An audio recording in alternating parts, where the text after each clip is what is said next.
that the bill would be like around 15K. And I was like, all right, I'll go to the bank, got a loan, and I started the job. What he did was he took the big block out, and he took the 350 transmission out, and just stopped. He just stopped working on it. And I paid him in full for all the parts. Well, he kept all of the accessory drives on the front of the motor, the serpentine belt, the pulleys, all of that. He kept. You knew he took it, or you just didn't know it till after you got? He just didn't have it installed on the motor, and he gave me what was in the motor. And he said, "You get what you get off my property."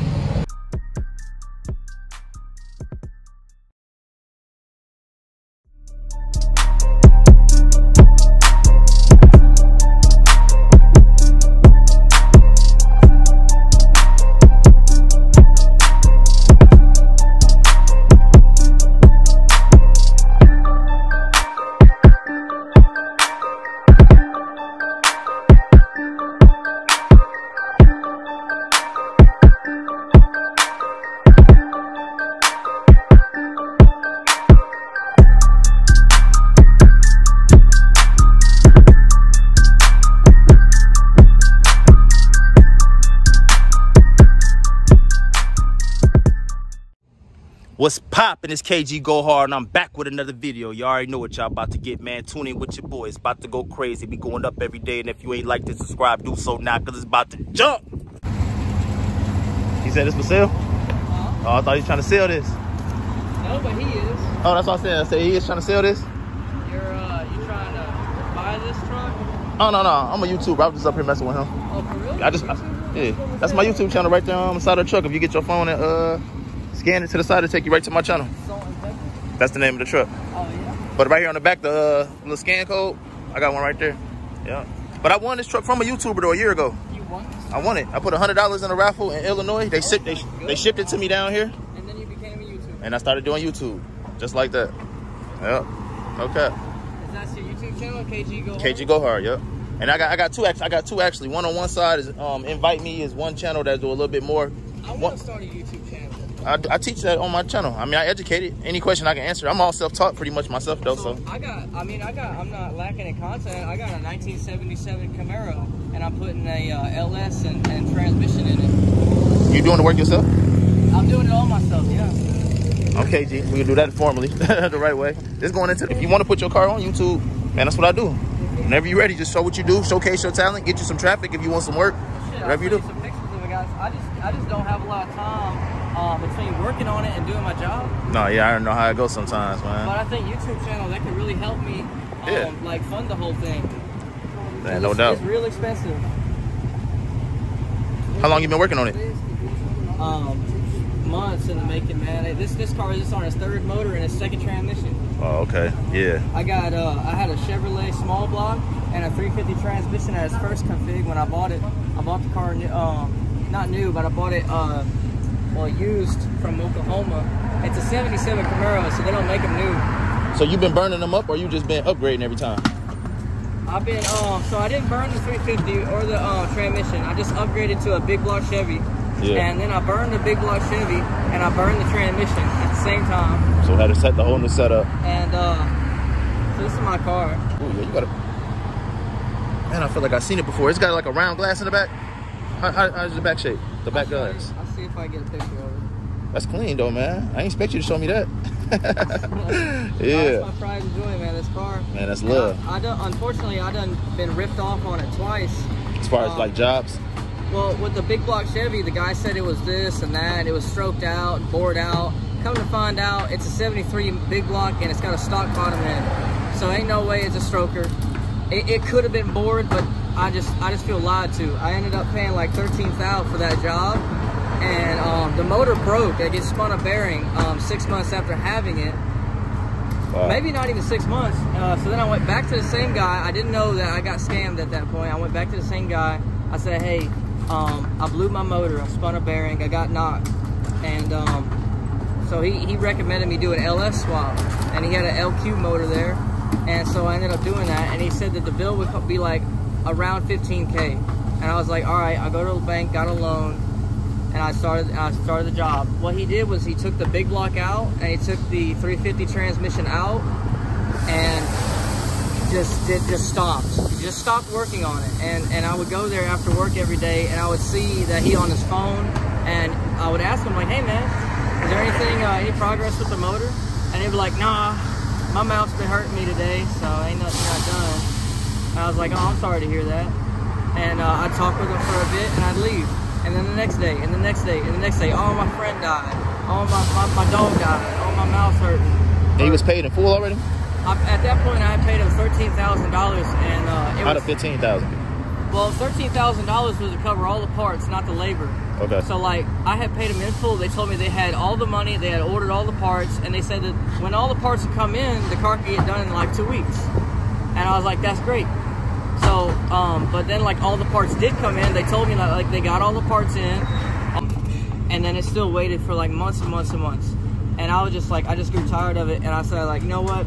I can't be trusting this guy. I don't trust him no more. I paid him too much money. He's not doing work, not working on my car. Wow. I gotta go get this car back, because it seems to me like he's just over time gonna come up with more and more things to ask for money. For sure. And it's gonna become a money pit. He ended up asking $6,800 for labor, and it would put my bill to grand total at $19,800. And I was already like, wow, that's way more than I bargained for. I told him like, no, I can't do that. Stop working on the car. And I showed up Monday. I picked up the car, and as soon as I came there, he was like, oh, hey James. I was like, hey, what's up, man? He was like, well, you're here. Aren't you supposed to be at work? I was like, yeah, I am, but I'm actually here to pick up the car. He was like, oh, well, it's not done yet. I told you that it's not done yet. And I was like, yeah, I understand that, but I need to get my car back. I know the job's not done, but I'm just here to pick up what I bought and my car and leave. And he got mad, man. He started cussing at me. He got his family over there, his son and his wife started like cussing at me, real disrespectful. And I maintained a professional attitude. You was by yourself when you went? No, I wasn't. I was actually with my squad leader. Okay. I took somebody with me because I figured like, this could get ugly like it did. Definitely, yeah. Because I knew them. I've been around them enough to know that. And come to find out, I've been scammed and lied to, and I'm $16,400 in because he forced me to pay half the labor to get the car, because he took the old motor and old transmission out. Yeah. But $3,400, that's enough to do the whole job. The whole job. That's not half, man. That's like you just overcharging me the whole time. And he charged me $6,800 for a damn LQ9 truck motor. Wow. Like that's way too much. Like even if it was refurbished, it was nice and everything. But way overpriced. It's just way overpriced. And the transmission, I don't think I got scammed on that. I paid $1,500 for it. They said it's supposed to handle 1,000, but I don't believe that because it's a turbo 350, and I don't believe it. I think it might handle 700 and 800. Yeah. I'm only going to be pushing about 650 to 800 because I was originally trying to run this motherfucker on alcohol. And it's got high compression, apparently, if what he told me is true, because I don't know anymore. You didn't get a chance to play with it? Well, I got the motor. I ended up getting the motor and the transmission, and I went and I took that home. It was in my truck, in that truck. And I had a crane with me, and I had an engine stand that I bought from Harbor Freight. Mm-hmm. Crane was like $300, engine stand was like $99. But this is all money that I'm putting down out of my bank to fucking finish this project that, was supposed to have been done for under $15K when he quoted me. Wow. And, like if it was $15K, I could afford that. I could pay the loan back. Mm-hmm. But like this thing, and come to find out, I'm working on this thing and I'm finishing the project where he left off. I know that some bitch couldn't have been done for $15K. I know it because the amount of work that you've been putting in, even after he did. Well, maybe it could have, but he kept a lot of parts. So, like, I bought, like I said, I paid him in full for all the parts. Well, he kept all of the accessory drives on the front of the motor, the serpentine belt, the pulleys, all of that. You knew he took it, or you just didn't know it till after you got? He just didn't have it installed on the motor, and he gave me what was in the motor. He said, "You get what you get off my property." And you got it the same day you went to get it? Yeah.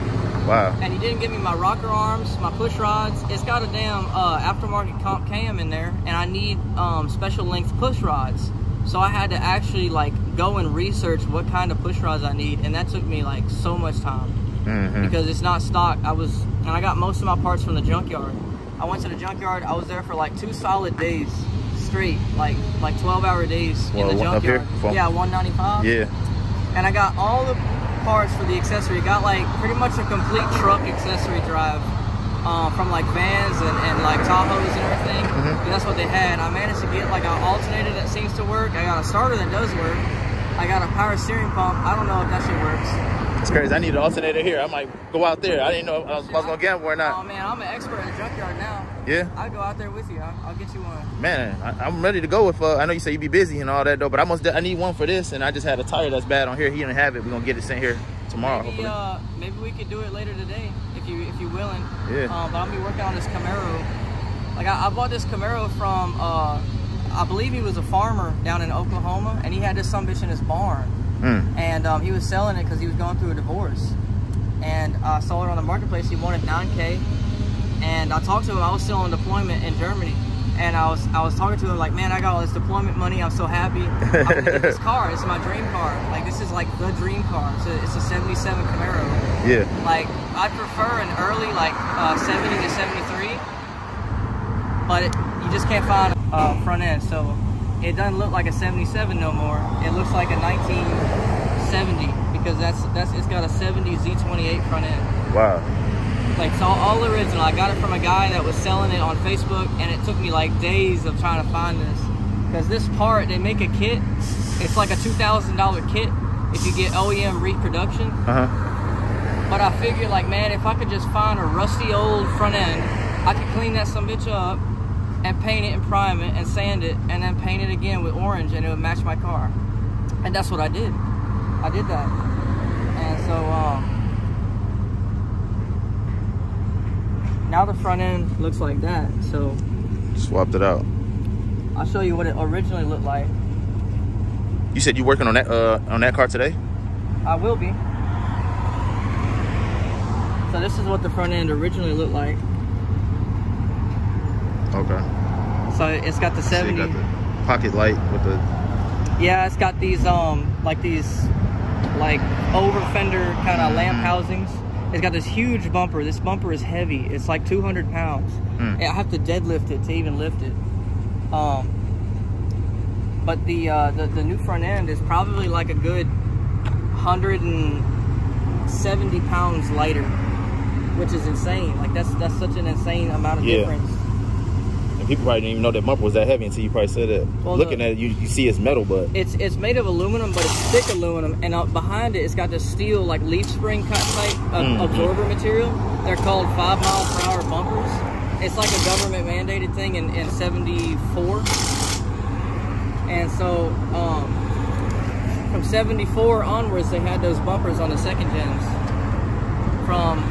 I think it was mandated in '74, and so the production from 70 to 73 had a different front end. They had a more good, like authentic looking front end. It was more better, and that's what I was after. My first car was a Monte Carlo Super Sport, and at the Which year was that? Which year was that? No, it was a 2006. It was the first time they put a V8 in that car since '88. I'm trying to think which one. Super Sport. That's the one they was doing with the Daytona on it.